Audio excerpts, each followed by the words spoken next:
যখন আমরা দেখতে পাই যে মৃত মানুষের লাশ কবর থেকে তুলে পুড়িয়ে দেওয়া হয়, ঢাকা বিশ্ববিদ্যালয়ে আর ধর্মকেন্দ্রিক যে বিভাজন সেই বিভাজন চলবে না।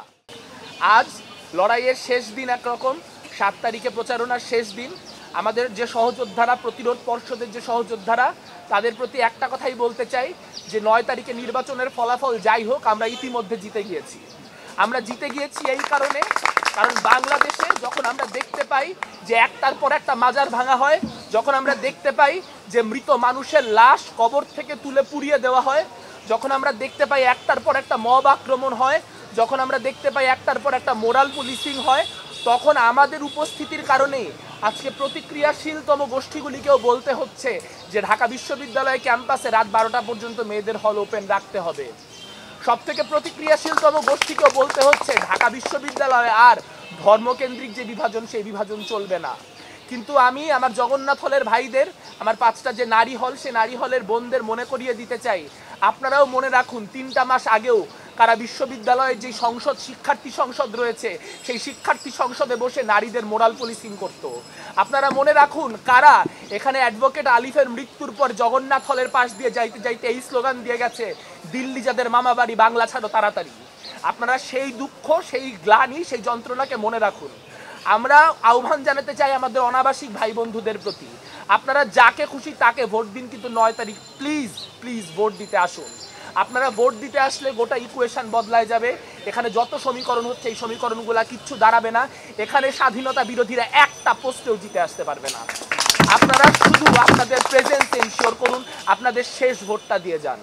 আর ভোটারদের প্রতি একটাই আহ্বান জানাবো, যারা আমাকে ভোট দিবেন না তারা তো আমাকে ভোট দিবেন না, তাদেরকে নতুন করে বলার কিছু নাই। কিন্তু অনেক মানুষ আছেন যারা আমাদেরকে পছন্দ করেন, আমাকে ব্যক্তিগতভাবে পছন্দ করেন, কিন্তু এই চিন্তা করতেছেন যে যেই প্রার্থী আসলে আমার পর্যন্ত, আমার দ্বার পর্যন্ত এসে পৌঁছায় নাই, সে যে নির্বাচিত হওয়ার পর আমার পর্যন্ত এসে পৌঁছাবে তার নিশ্চয়তা কি। আমি শুধু এটুকু বলতে পারি, আমার শেষ 5 দিন আমি প্রস্তুতি নিচ্ছিলামই যাতে করে আমি শেষ মানুষটা পর্যন্ত পৌঁছাইতে পারি, শেষ যেই শিক্ষার্থীটা, সেই শিক্ষার্থীটা পর্যন্ত আমার যে রিচ, সেই রিচটা করতে পারি। কিন্তু আমার শারীরিক অসক্ষমতার কারণে আমি সেটা পারি নাই। আমি সেই ব্যর্থতার দায় মাথা পেতে নিচ্ছি, কিন্তু একই সঙ্গে এই অনুরোধটা করছি, যদি আপনি মনে করেন সামনের দিনের যেই পরিস্থিতি, সেই পরিস্থিতিতে শিক্ষার্থীদের লড়াইয়ের জন্য উপযুক্ত জিএস ক্যান্ডিডেট আমি, উপযুক্ত প্রার্থী আমাদের প্রার্থীরা, তাহলে প্লিজ আমি আপনার পর্যন্ত শারীরিকভাবে পৌঁছাইতে পারি নাই, এই কারণটুকুতে অন্তত আমাকে আপনার ভোট বঞ্চিত করেন না। যদি মনে করেন আমি যোগ্য প্রার্থী, তাহলে অন্তত এই গ্রেসটুকু আমাকে দিন। আমি সামনের দিনে জিতি আর হারি, আপনাদের পর্যন্ত, এই বিশ্ববিদ্যালয়ের 40,000 শিক্ষার্থী পর্যন্ত জনে জনে পৌঁছানোর যেই দায়, সেই অঙ্গীকার, সেই ওয়াদা আমি এখানে বসে করলাম।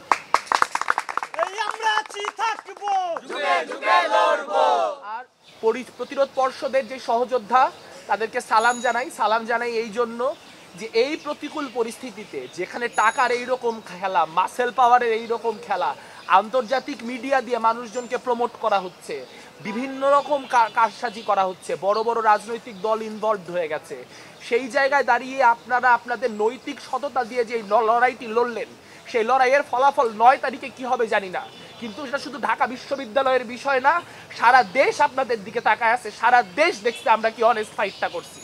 এবং মানুষ যখন লড়ে, সে লড়াইয়ের ফল সে পায়, আজ হোক কাল হোক। ওই কথাটাই বলতে চাই যে 9 তারিখে আমরা আশ্বাস রাখি, এখন আমরা বিশ্বাস রাখি যে আমরা বিজয়ী হব, কিন্তু আমরা বিজয়ী হই, পরাজিত হই, আমরা বিশ্বাস করি যে আমরা যেরকম ছিলাম রাজপথে, আমরা ঠিক সেরকমভাবে প্রতিরোধের শক্তি হয়ে রাজপথেই থাকবো। এবং যে ডাকসু যার দখলেই যাক না কেন, রাজপথ যেমন হাসিনা আমলে আমাদের দখলে ছিল, ইউনুস আমলে আমাদের দখলে আছে, এই রাজপথ আমাদের রক্তে রঞ্জিত, এই রাজপথ আমাদেরই দখলে থাকবে। সবাইকে অসংখ্য।